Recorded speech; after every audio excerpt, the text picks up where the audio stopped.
और आज हम करने वाले हैं disallowed expenditure section 40।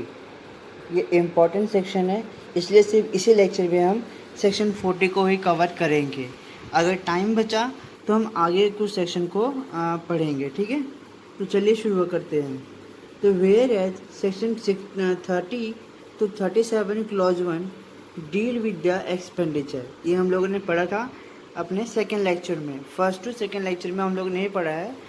Section 30 to 37 clause 1 deal with expenditure, ठीक है, विच आर अलाउड है, वो पीजीबीपी में अलाउड होता है। The act also list certain expenditure which are specifically disallowed to section 40।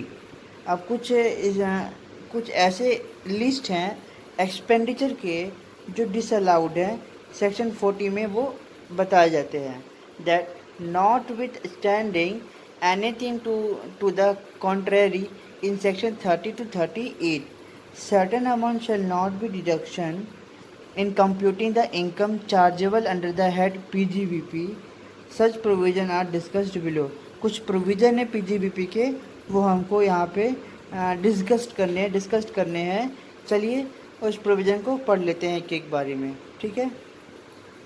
पहला पॉइंट बोलता है कि following expenditure are expressly disallowed है।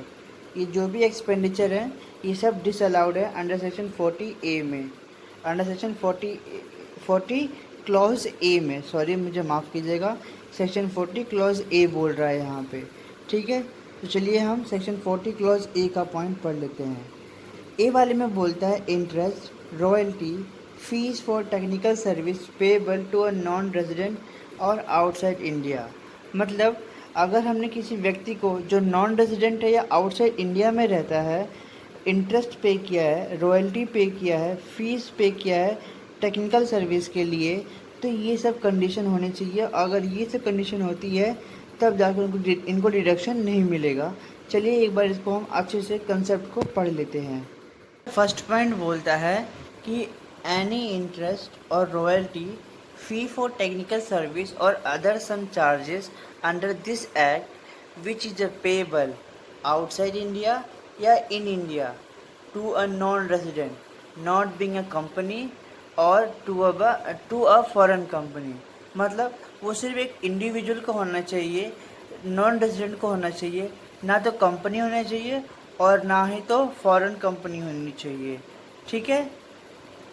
आउटसाइड पे किया हो और इन इंडिया में इंडिया को टू अ नॉन रेजिडेंट, जो नॉन रेजिडेंट हो, मतलब जो रेजिडेंशियल स्टेटस का सेक्शन 180 सेक्शन बोल रहा हूँ, कंडीशन 182 डेज़ वाला या फिर 60 days plus 365 days in relevant for previous year में, अगर ये दोनों कंडीशन अगर वो फुलफ़िल नहीं कर पाता तो वो नॉन रेजिडेंट बन जाता है। आप लोगों ने अच्छे से पढ़ रखा हो रेजिडेंशियल स्टेटस, नहीं पढ़ा है तो आप जाके वीडियो देख सकते हैं, ठीक है। तो चलिए अभी हम आगे बढ़ते हैं। ये बोलता है on which tax is deductable at source under the chapter 17B। अब आपको ये नहीं समझ, ये मत देखिए कि अंडर चैप्टर कौन सा है, क्योंकि चैप्टर यहाँ पे अजीब अजीब से हैं, आपको याद नहीं होंगे, तो बस इतना रखिए। On which tax is deductable at source, ठीक है, एट सोर्स, ठीक है। सच टैक्स, कौन कौन से tax has not been deducted or after deduction has not been within the due date of submission return under section 139 clause 1। बोल रहा है क्या कि अगर कोई भी tax has been not be deducted, अगर कोई भी टैक्स डिडक्ट नहीं हुआ है या फिर आफ्टर डिडक्शन के बाद, after deduction has not been within the due date of submission of return of income under section 139 clause 1। मतलब कोई भी डिडक्शन लेना है, रिटर्न फाइल करने से पहले आपको सभी डिडक्शन ले लेने हैं, उसके बाद नहीं लेना है, ठीक है। एक बार इसका टैक्स पॉइंट हम पढ़ लेते हैं कि इसका टैक्स पॉइंट क्या बोलता है।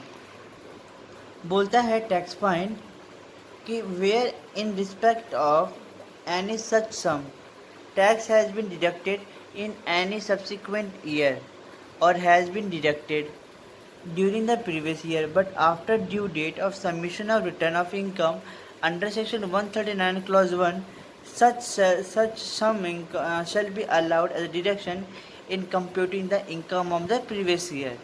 ठीक है, अगर कोई भी इनकम हम लोगों ने ऐड किया है और डिडक्शन लिया है इन प्रीवियस ईयर में, तो उसका हमको टैक्स पे करना पड़ेगा। ठीक है, where an assessee fail to deduct whole और any part of tax on any sum but it is not deemed to be the assessee in default under the first proviso section 201 clause 1, then it shall be deemed to that assessee has deducted and paid the tax on such sum on the date of furnishing or return income by payee। अब यहाँ पे आगे कौन कौन सा point है इसका मैं आपको शॉर्ट में बताऊंगा अभी सेक्शन को, सेक्शन 40 क्लॉज ए को। नोट्स क्या है कि royalty shall have same meaning and in section 1 clause 1 sub clause 4 6 and 2। Second क्या है कि fee for technical service shall have the same meaning and section 9 clause 1 sub clause 7 में। ठीक है, इसके लिए हमको रेजिडेंशियल स्टेटस का पॉइंट पढ़ना पड़ेगा। ठीक है, अब आते हैं अपने बी वाले पॉइंट पे। क्या है बी वाला पॉइंट कि any sum payable to resident, कोई भी चीज़ अगर हम लोग कुछ भी हम लोग ने रेजिडेंट को पे किया है on which TDS provision is applicable, TDS का प्रोविज़न वहाँ अप्लीकेबल होता है। ठीक है, अगर वहाँ पे टीडीएस का प्रोविज़न अप्लीकेबल होता है तो 30% of any sum payable to a resident on which tax is deductable at source under the chapter 17 B if such tax. क्या बोल रहा हूँ मैं, दोबारा सुनिए। अगर किसी रेजिडेंट को हमने कोई भी चीज़ पे किया है, पैसे दिए हैं, पेमेंट की है, अगर उस पर टीडीएस अप्लीकेबल होता है तो आपको 30% टीडीएस लगानी पड़ेगी उस इनकम पे जो आपने रेजिडेंट को दिया है। ठीक है, अब अगर आप टीडीएस नहीं काटते, अगर आप टैक्स नहीं काटते या फिर आफ्टर टैक्स करते हो तो आपको ड्यू डेट के पहले आपको रिटर्न इनकम भर देनी है और टीडीएस काट के पे कर देनी है। ठीक है, रिटर्न भरने से पहले, आईटीआर भरने से पहले आपको टीडीएस डिडक्ट कर लेना है, माइनस कर लेना है, देन उसके बाद आप आईटीआर भरेंगे। ठीक है, आते हैं इसके नोट वाले पॉइंट पे। इसके नोट्स क्या हैं वो हमें पढ़ना ज़रूरी है, बिकॉज इस नोट से ही हम अपना पोर्शन जो भी है समझ सकते हैं। फर्स्ट पॉइंट क्या बोलता है, where such tax has been deducted any subsequent year और tax has been paid after the due date of furnishing return और रिलेवेंट असेसमेंट ईयर, ये तो समझ में आ गया होगा। Then the amount disallowed earlier, that mean 30% portion shall be allowed a deduction in the following assessment year. क्या बोला है कि अगर आपने आरटीआर के ड्यू डेट से पहले अगर आपने टीडीएस जमा करवा दिया तो आपको डिडक्शन मिल जाएगा, डिडक्शन अलाउड कर दिया जाएगा 30% वाला। ठीक है, अगर आपने टैक्स नहीं पे किया, आईटीआर नहीं भरा है तो आपको डिसअलाउड कर दिया जाएगा। जो टीडीएस आपको मिला था 30% पोर्शन वो आपको डिसअलाउड मिल जाएगा। ठीक है, डिसअलाउड हो जाएगा। क्या आता है आगे कि where such tax has been deducted in any subsequent year. ठीक है, disallowed amount shall be allowed as a deduction in computing the income of the previous year in which such tax has been paid। उसके बाद यहाँ पर क्या बोलता है कि where such tax has been deducted in the relevant year financial year but tax has been paid after the due date of furniture return relevant assessment year। अब यहाँ पे एक मैं आपको बात बताना चाहता हूँ, अगर आपने रेजिडेंट को दिया है या फिर नॉन रेजिडेंट को भी अगर आपने पेमेंट की है, तो अगर आपने नॉन रेजिडेंट को भी पेमेंट की है, ठीक है, तो आपको वहाँ पे भी टीडीएस भरने का पूरा है। टीडीएस जैसे अगर आपने नॉन रेजिडेंट को पेमेंट की है, एनआर को पेमेंट की है कोई, ठीक है, एनआर को आपने कोई पेमेंट की है, सॉरी मैंने गलत एरो बना दिया। अगर आपने कोई एनआर को पेमेंट की है, ठीक है, तो वहाँ पे 100% टीडीएस काटना पड़ेगा आपको, 100% टीडीएस काटना पड़ेगा। ठीक है, अगर आप 100% टीडीएस काट देते हो तो आपको टीडीएस अलाउड हो जाएगा, डिडक्शन मिल जाएगा। अगर आप जिस दिन टीडीएस नहीं काटोगे, अगर आपने टीडीएस मान लो इस ईयर में 16-17 में अगर आपने टीडीएस नहीं काटा तो 16-17 में आपको टीडीएस का अलाउड नहीं किया जाएगा, उसके डिडक्शन आपको नहीं मिलेगा। लेकिन जिस ईयर में आपने मान लो इसको 18-19 में कर दिया तो 18-19 में आपको टीडीएस का जो ये वाला ईयर का था यहाँ पे अलाउड हो जाएगा। ठीक है, ये प्रोविज़न है यहाँ पे। अब आते हैं कि वेयर असेसी, थर्ड वाला पॉइंट पढ़ रहा हूँ मैं, थर्ड वाला पॉइंट पढ़ रहा हूँ। Where an assessee fail to deduct the whole और any part of tax but is not deemed to an assessee in the default under the first proviso to section 201 clause 1, then it shall be deemed to that the assessee has deducted and paid the tax on such sum on the date of furnishing due date of income resident payee। ठीक है, अब हम आगे बढ़ते हैं। यहाँ important नहीं है, इस क्वेश्चन को मैं कराऊंगा आराम से। पहले हम अपने प्रोविज़न को पढ़ लेते हैं अच्छे से।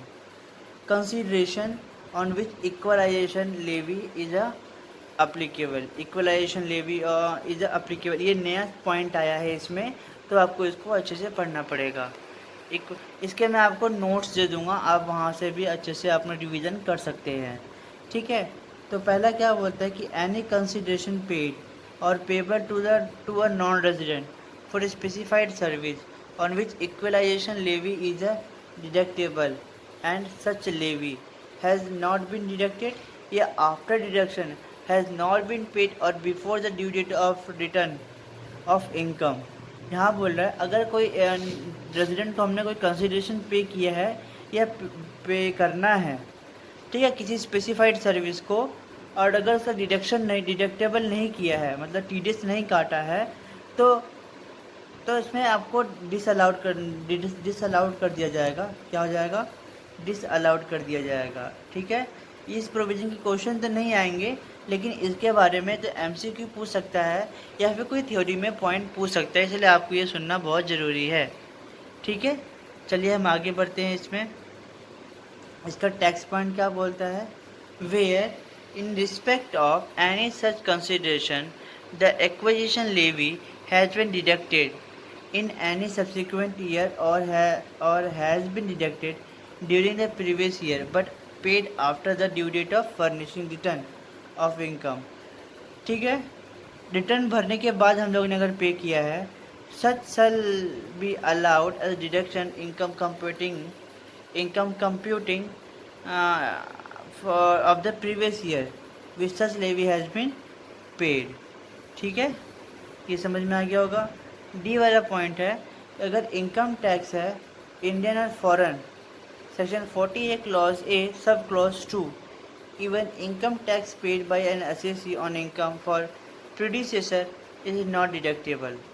प्रीडिसेसर इज नॉट डिडक्टेबल मतलब पिछला वाला अगर हम लोगों ने कोई इनकम टैक्स पे किया है तो वहाँ डिडक्टेबल अलाउड नहीं है। टैक्स पॉइंट क्या है? Professional tax is allowed expenditure. ये सर्कुलर है, यहाँ से आप जाके देख सकते हो। ठीक है, यहाँ पे आता है wealth tax, section 40 clause A sub clause 2A। ठीक है, royalty, licence fees etcetera payable by state government undertaking. अगर कोई भी अमाउंट अगर हम लोगों ने पे किया, रॉयल्टी, लाइसेंस फी, ठीक है, कौन पे करता है? State government. Paid by way of royalty, licence fee, service fee, privilege fee, service charge or any other fees charged by whatever name is called, which is levied exclusively on or and which is appropriate directly or indirectly from the state government undertaken by the state government। ठीक है, ये disallowed के बारे में बता रहा हूँ मैं आपको, यहाँ पे अलाउड नहीं है। कुछ अलाउड भी है, जहाँ प्रोविज़न लिख देगा वहाँ पे कुछ अलाउड का भी ऑप्शन आ जाएगा। ठीक है, note, state government undertaking includes क्या क्या है? A corporation established by under any act of state government, a company in which more than 50% paid up of equity capital held by the state government. Okay, now इधर third point में क्या है? A company which more than 50% paid up equity share held by entity refer to above clause. And fourth क्या है?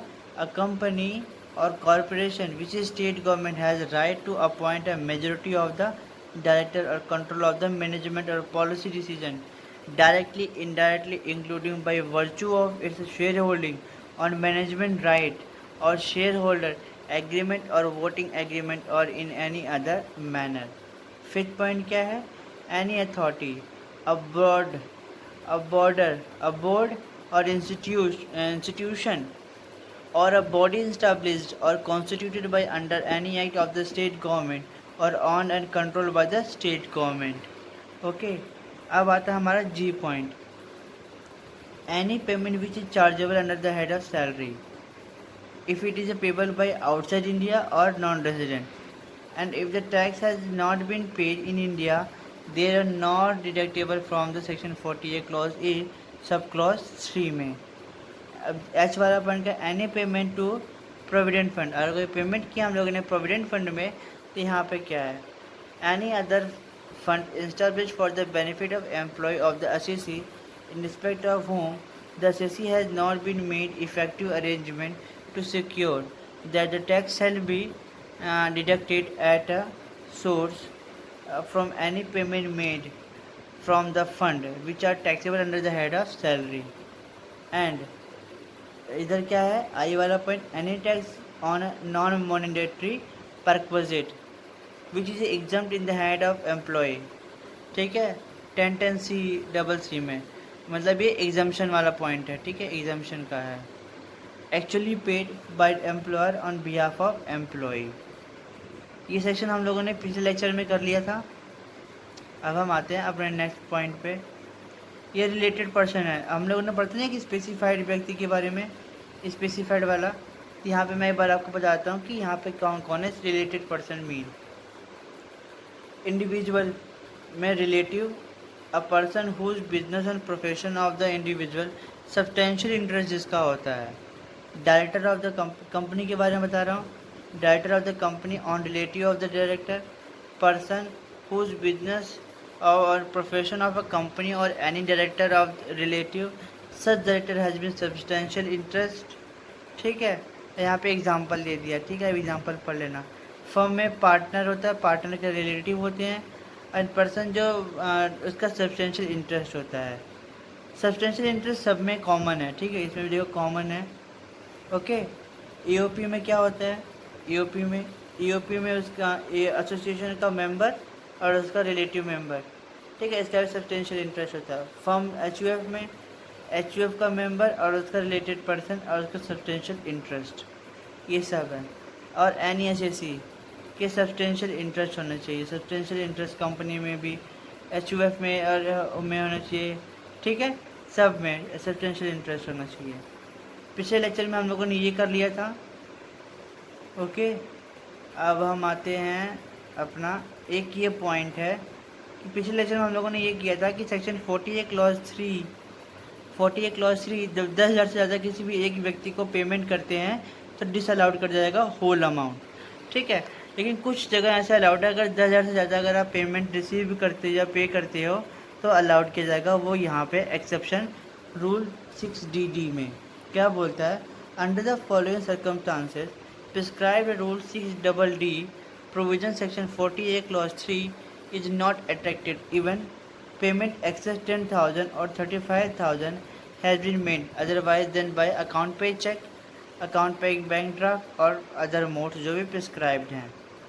पहला point बोलता है अगर कोई पेमेंट की है यहाँ पे रिजर्व बैंक ऑफ इंडिया को या किसी भी बैंकिंग कंपनी को, स्टेट बैंक ऑफ इंडिया को या भी किसी भी सब्सिडरी बैंकिंग को, कोऑपरेटिव बैंक को, अब प्राइमरी एग्रीकल्चर क्रेडिट सोसाइटी को या लाइफ इंश्योरेंस प्रीमियम कॉरपोरेशन को, अगर इनमें से किसी को भी हम लोग 10,000 से ज़्यादा पेमेंट किया है तो यहाँ पे अलाउड किया जाएगा. ठीक है, ये एग्जम्पशंस हैं. क्या है, एक्सेप्शंस हैं. ठीक है, दूसरा पॉइंट बोलता है where payment made to government and under the rule framed by it such payment is required to be made a legal tender. C क्या बोलता है, where the payment is made by any letter of credit arrangement through a bank, mail और telegraphic transfer through bank, a book adjustment may from any account in a bank to another account in that any other bank, bill of exchange made payable only to bank, the use of electronic clearing system, credit card, debit card. ठीक है, ये सब इससे अगर हम 10,000 से ज़्यादा payment करते हैं, 10,000 से ज़्यादा पेमेंट करते हैं तो अलाउड किया जाएगा. ठीक है, हर एक निशान का मतलब है अलाउड किया जाएगा. ठीक, अब बोलता है where the payment is made by the adjustment against the amount any liability incurred by the pay for any goods supplied for service rendered by the assessee to such pay, इसे judgement book adjustment कहते हैं। ठीक है, ये भी हम लोगों ने पढ़ लिया। अगर कोई पेमेंट करते हैं एग्रीकल्चर में, प्रोड्यूस फॉर एनिमल हस्बेंड्री में, फिश या प्रोडक्ट ऑफ हॉर्टिकल्चर या एप्रीकल्चर में अगर कोई पेमेंट करते हैं 10,000 से एक्सीड का, ठीक है, तो अलाउड है यहाँ पे हमको। ठीक है, डिडक्शन मिल जाएगा। ये सब आप पढ़ लेना। ठीक है, ये वाला पॉइंट भी हो गया था, ये वाला पॉइंट भी हो गया था हमारा। अब ये एक पॉइंट बचा है जिसको हम अपने नेक्स्ट लेक्चर में अच्छे से कवर करेंगे, बिकॉज़ ये वाला जो पॉइंट है ये इम्पॉर्टेंट है और इसमें एक अमेंडमेंट भी है। कौन सा ये? वो गवर्नमेंट ड्यू, बैंक ड्यू और एम्प्लॉय ड्यू, जो ड्यू डेट ऑफ ITR के पहले ही हमको सेटलमेंट करना पड़ता है, वो है। देन उसके बाद हमारे कुछ इनकम के सेक्शन आ जाएंगे, वो हम पढ़ेंगे। तो आज के लिए इतना ही। वीडियो पसंद आए तो लाइक कीजिएगा, सब्सक्राइब कीजिए चैनल को अगर आप चैनल पे नए आए हैं। Thank you so much.